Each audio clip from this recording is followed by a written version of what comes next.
this is Carrie, Christ Center counselor and life coach with Promise Coaching. Let's talk a little bit about dissociation. Dissociation happens when you are in a traumatic environment. It can happen when you're dealing with long-term trauma. It can happen during short-term trauma. Dissociation is something that happens, and it's a response that our body gives in order to protect itself from what we are experiencing in the moment. So if something is just way too much, way too heavy, way too scary for us to deal with and for our nervous systems to take on, our bodies will naturally try and dissociate from that event, from that experience, so that way we can cope and deal with what is going on in the moment. It's part of a survival mechanism, but it can also be really dangerous to experience long term. And it's something that is really common in post-traumatic stress disorder. So this is why I want to address this today, because if you have lived through narcissistic abuse, this is something that's going to be really important for you to be able to identify and be able to deal with, so that way you can deconstruct some of what is going on, and that way dissociation becomes easier to pull away from. When we're able to deconstruct some of these thoughts and feelings, associations, and patterns of behaviors that are going on within us and in our environment, we can much more easily get away from getting stuck in dissociation and begin the process of healing.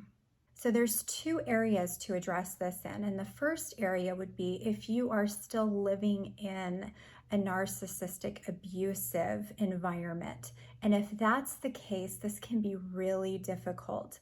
There are some tools that you can use that will help you with this if you are still in an abusive environment like this. And one of the first things you can do is try and look at the situation in real time. Try to keep yourself in the moment, in reality. And I know that this is difficult because, especially if you're being gaslit all the time and you're being caught up in this constant state of chaos and confusion by the narcissist. But I want you to try and focus on something to keep you grounded. And this can be focusing on a specific area in the room. This can be going out for a walk and just connecting with nature, coming back in so that you're a little bit more clear-headed. This really makes a difference. This is something I did when I was in my abusive marriage. I would just go for a walk outside at night, just making sure that I was in a safe location where I could just get a breather, take a 5-minute walk. I would tell him I'm going to go for a 5-minute walk. If you're able to do that, that is really a great way to clear your mind, get connected with nature, get connected with God, and come back and be able to focus more on what's going on. So that way you're not getting stuck in this pattern of dissociating. And then what happens when we do that is we forget things that are said. Not only that, we're being gaslit, right? So our sense of reality is always being compromised because of this confusion. However, when we are able to calm our nervous system down a little bit, whether that's taking a walk, whether that's leaving the room, spending 5 to 10 minutes just listening to music in a quiet place if you're able to. Even if it's, like I said, kind of looking at a specific object in a room or area in the room that helps you to regulate a little bit. It could be something as simple as that to help you regulate enough to where you can focus more in real time on what is going on in the relationship, what's being said, what's being done, and things that you can take note of so that way you can make healthier decisions from a more conscious place. Breathing techniques is another excellent tool to use. This can be used while you are still in a toxic environment. This can also be used when you've gotten out of the toxic environment and you are dealing with PTSD symptoms. Breathing techniques can be very helpful in learning how to get recentered in your nervous system and regulate the feelings and emotions that you're experiencing. I've talked a little bit about what PTSD symptoms might look like. This is important for you to look up, and if you are experiencing these, to get the appropriate help that you need for them. And one of the most important things that you're going to need to address is learning how to stop dissociating from what is going on around you. And one of the ways that you're going to do this is looking at what you are associating the trauma with, the situations that you might be in, the people that you might be around that could cause a trigger or can bring about some sort of trauma response that you're feeling in the moment. And when you're discovering what those associations are, you'll get better and better at doing it the more you practice it.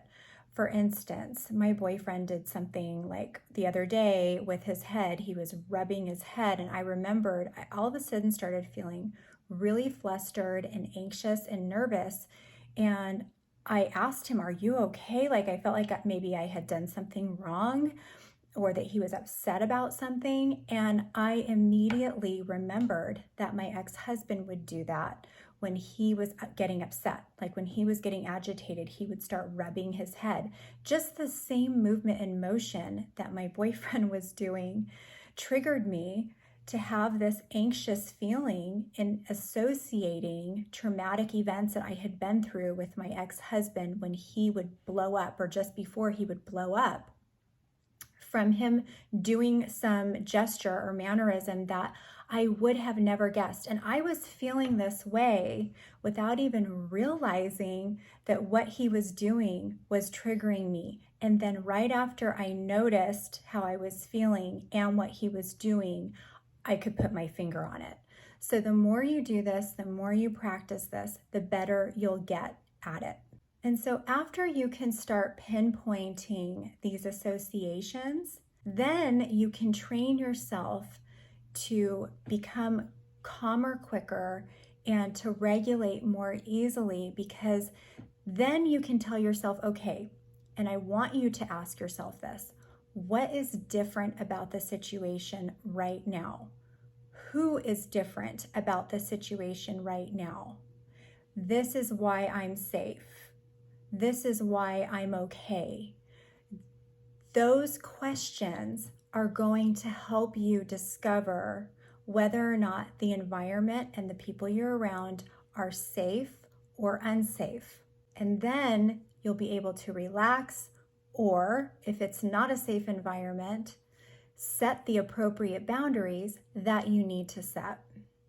So this helps you step away from that dissociation, makes you more able to assert yourself, to set the appropriate boundaries, because you are consciously seeing the situation for what it is.